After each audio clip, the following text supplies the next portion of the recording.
How we doing, Jets fans? Glenn Naughton, JetNation Radio. Just wanted to do a quick Week 1 recap. As you know by now, Jets fell 19-14. Two biggest stories of the game, really. Uh, Mekhi Becton left the game in the third quarter with what was an apparent knee injury. He was rolled up on by a teammate and was seen, in quite a bit of pain, emotional, crying, the whole 9 yards, towel over the face as he left the field on a cart. Never a good sign. So we wait and, cautiously optimistic that the news isn't that bad, but I would assume he's going to miss at least some time, which of course would mean George Fant slides over to left tackle, Morgan Moses to right tackle, which brings me to why wasn't Morgan Moses starting tonight? We talked about this leading up to the game. My expectation was he would start. Better player, better resume. I understand Fant moves better, but I suppose my expectation was that the Jets would want to establish the run early on, then let Zach Wilson work off of play action, rollouts, things like that. But unfortunately, the Jets just couldn't get anything going in the run game. Moses noted, considerably better option in the run game than Fant. The Jets went with Fant, and it was a complete disaster. The offensive line couldn't block anybody early on. Zach Wilson was getting chased, hit. He was getting beat up all night. But on the plus side, the kid didn't flinch, bounced back, made some big-time throws in the pocket, especially late in the game. Hung in there, took some shots, took him on the chin, and he kept getting up, made some big throws. A couple touchdown throws to Corey Davis. The first on a rollout to the right, the second on from the red zone or in the red zone.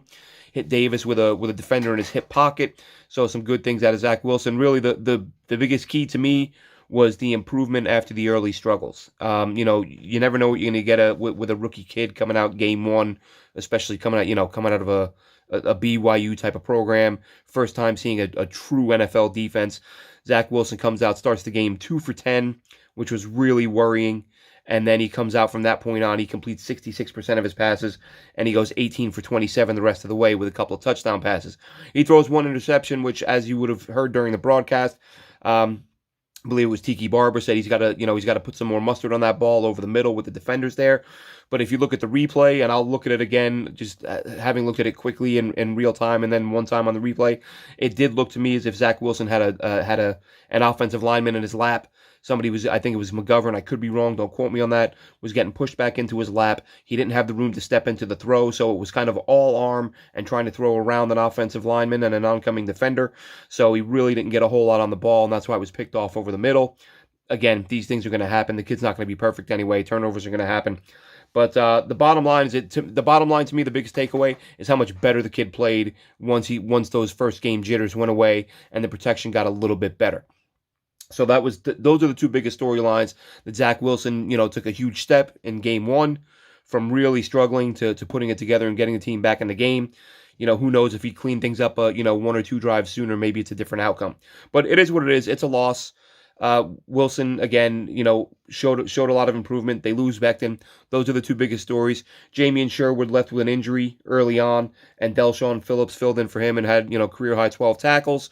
Blake Cashman, hamstring injury. He's got to stay healthy this year.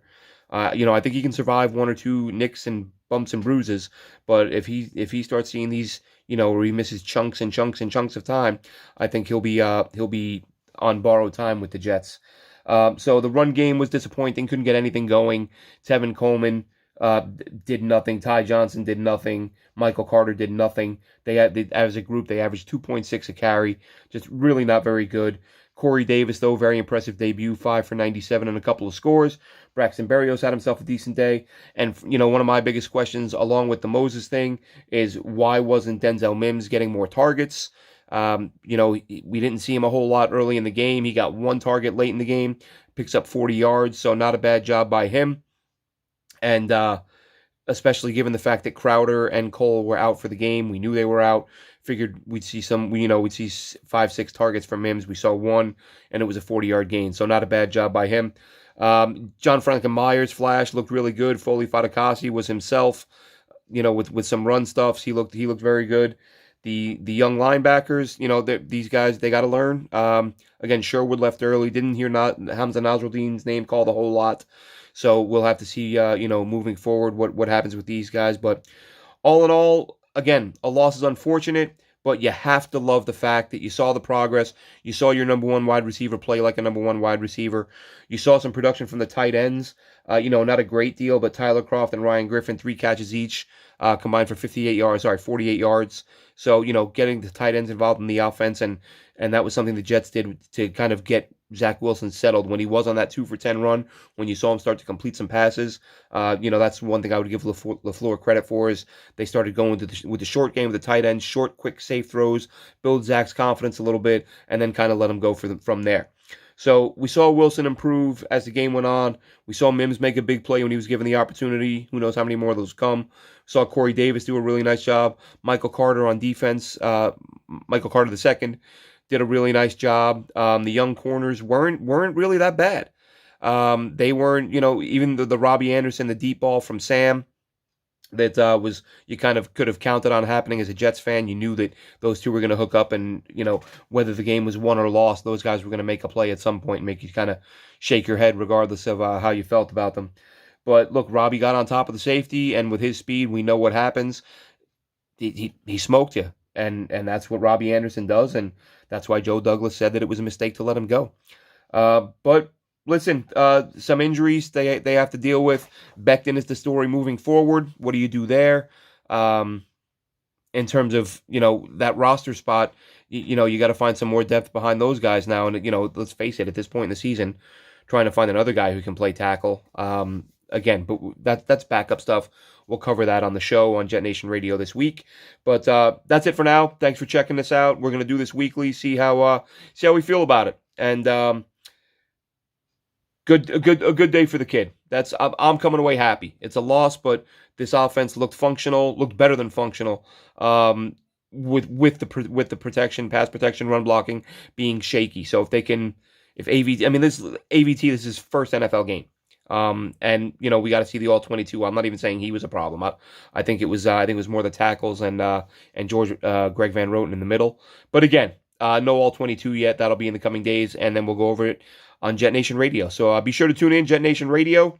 Myself, Alex Varallo, Dylan Terman will be breaking down the games, and be sure to check out JetNation.com for the most active Jets message board on the internet. Check out our forums. There, we're hitting over 1 million posters or 1 million hits per month on a regular basis. So you're not going to find a better place to talk Jets football on the web. And we'll catch you next week, hopefully talking about a Jets win. Take care, Jets fans.